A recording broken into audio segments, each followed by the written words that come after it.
Alors, interdiction donc des vols commerciaux la nuit. C'est des vols que menait Chrono Aviation. Chrono Aviation à Saint-Hubert, naturellement. Chrono Aviation menace de poursuivre l'aéroport de Saint-Hubert et aussi menace Longueuil, la ville de Longueuil. On va en parler avec Bernard Gervais. Bon après-midi, Monsieur Gervais. Bon après-midi, Monsieur Pierre. Comment ça va, Monsieur Gervais? Ça va très bien, et vous? Oui, très bien. Moi, j'habite pas loin. À Longueuil, je crois, hein? Oui. Pas loin de Saint-Hubert, mais pas loin de l'aéroport. Nous sommes dans le quartier qu'on appelle Cité-Soleil. Donc, on est quand même pas loin. Et puis, mais je vous dis que je n'ai pas le problème des gens de la Flèche, là. Parce OK. que c'est eux qui s'en plaignaient beaucoup, qui s'en plaignent encore des bruits d'avions la nuit, le soir, pas vrai?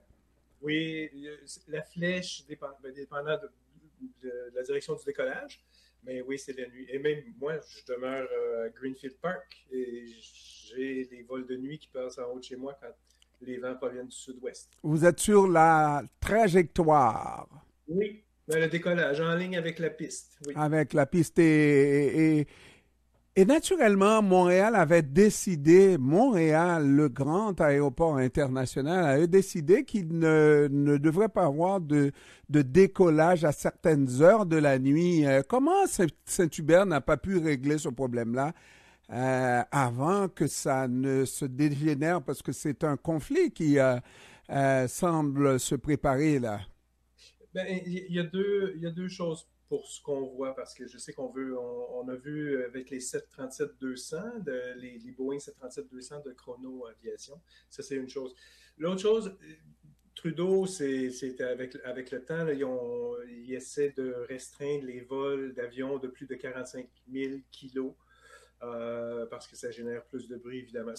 Chaque aéroport a droit de faire ses règlements ou de permettre des arrivées et des départs de certains types d'avions avec l'approbation de Transport Canada. Ça, c'est une chose. Mhm. Et c'est le dossier duquel je vais discuter pour les 737-200. Ce qu'on a annoncé hier, c'est en prévision d'un développement d'une aérogare qu'on aurait pour le transport de passagers, donc ce qu'on appelle du service régulier de passagers. Ce qu'on a mis en place et ce qu'on veut mettre en place, c'est quand on va parler des transporteurs qui voudront venir à Saint-Hubert, c'est de dire on va vous restreindre de 23 heures à 6 heures, éviter de faire du transport passager régulier de 23 heures à 6 heures, un peu comme Trudeau avait fait.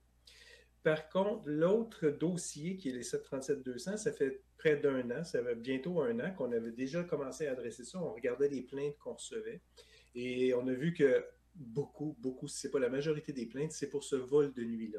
Cet avion-là est un avion assez âgé et nous, on a démarré, on a fait les démarches pour demander à Transport Canada, un peu comme Trudeau dit, voici les avions trop pesants font du bruit. Nous, on a demandé et on a fait la demande à Transport Canada de dire est-ce qu'on peut restreindre les décollages, les atterrissages de nuit de ce 737-200? Donc, il y a le dossier du 737-200 qu'on veut restreindre la nuit parce qu'il est très bruyant et éventuellement en prévision et les vols qu'on dit commerciaux, mais surtout de services réguliers, c'est ceux-là qu'on veut éviter. On ne veut pas de ces services, de ces vols-là la nuit, éventuellement ce qui pourrait arriver à Saint-Hubert. Votre client, en tout cas le client de l'aéroport, semble dire qu'il a un droit acquis, qu'il a une entente sur plutôt le long terme et que contrarier cette entente-là, changer cette entente-là équivaudrait à lui faire perdre des avantages, etc. Et c'est le type d'avion qu'il peut utiliser compte tenu des circonstances de l'endroit où il doit atterrir et tout ça et tout ça. Oui, je peux comprendre une nouvelle réglementation, mais est-ce qu'on ne peut pas faire un effort de mitigation par rapport surtout à un droit acquis, on pourrait dire, jusqu'à un certain point? C'est pas nécessairement un droit acquis, c'est parce que j'ai lu aussi l'article de la presse.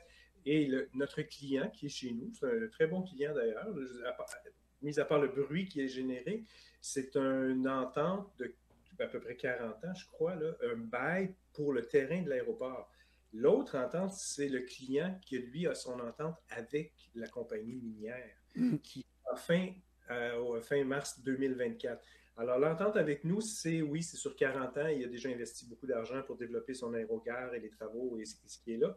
Mais son entente avec son client, nous, Vous nous n'êtes on pas est parti à cette entente-là et vous n'avez aucune obligation vis-à-vis de son autre client, là.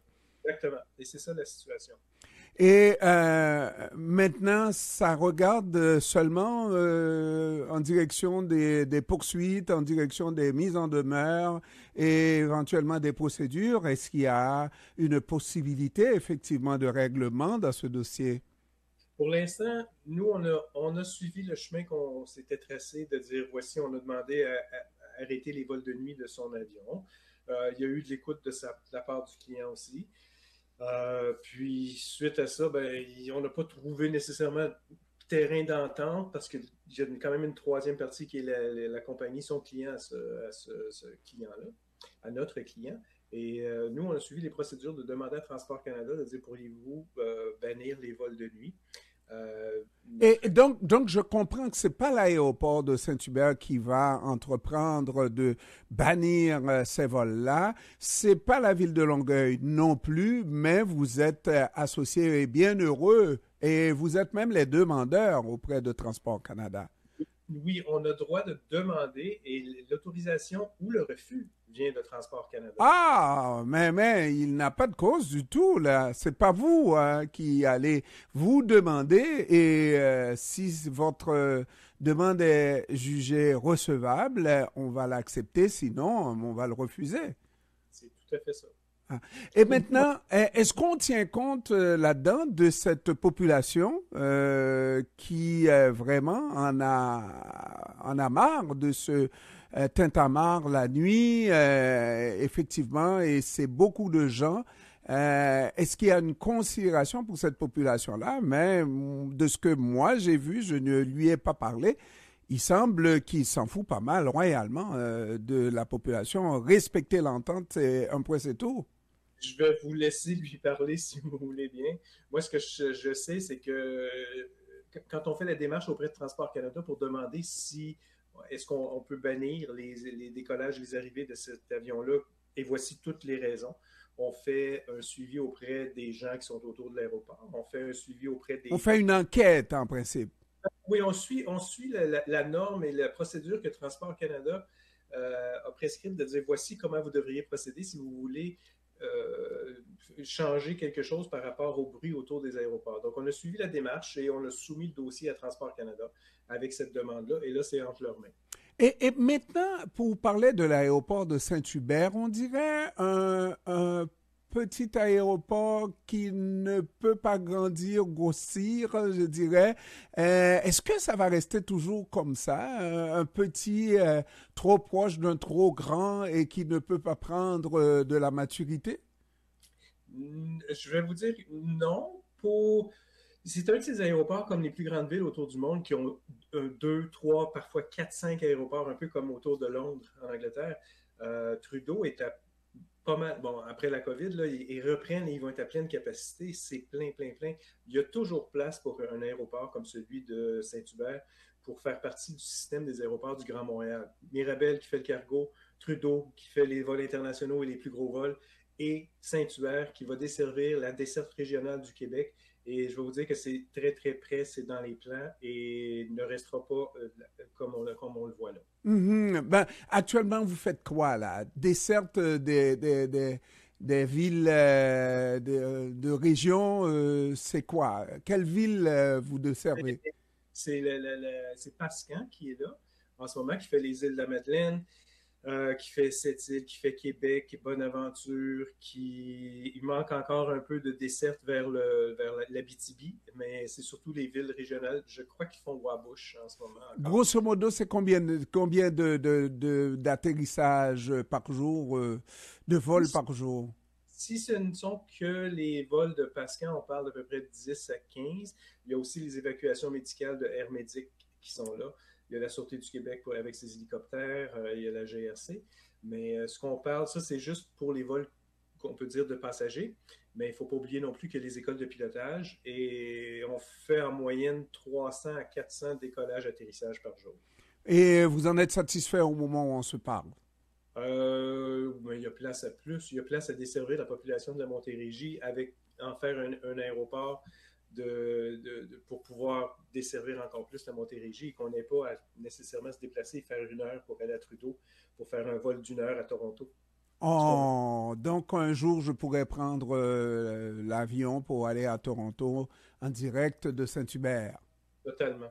Oh, ben c'est extraordinaire, mais vous avez compris aussi qu'il y a, pour tous les goûts, il y en a dans ce bas monde des gens qui réclament qu'on arrête tout bruit d'avion, n'est-ce pas, dans Oui, le monde. Est-ce que le monde peut fonctionner sans avion? Peut-être qu'on viendra à regarder la chose un peu plus tard. Mais pour l'instant, le monde a besoin d'avions, n'est-ce pas? oui, oui, le monde a besoin d'avions. Pour certaines distances, oui, et la preuve est là, il n'y a pas de décroissance, ça continue. Il faut juste le faire judicieusement. Les plus petites distances, on pourrait les faire en train haute vitesse. Mais l'avion et les nouveaux avions, c'est ce qu'on a dit aussi dans notre communiqué hier, on va avoir des transporteurs qui ont les avions les plus récents et les moins polluants et les plus silencieux. Et c'est ce qu'on cherche à avoir avec nos transporteurs. Et qui sait, un jour, on aura un avion électrique. On ne sait jamais, hein? Il Oui, faut espérer. tout à fait. Bernard Gervais, directeur des communications et relations avec les communautés aéroports de Saint-Hubert. Je vous remercie, Monsieur Gauthier, Monsieur Gervais, d'avoir pris du temps de nous parler cet après-midi. Merci beaucoup. Merci de votre temps. Merci. Et au revoir. Au revoir et faites attention au foie, hein? Oui, moi aussi. Merci, au revoir.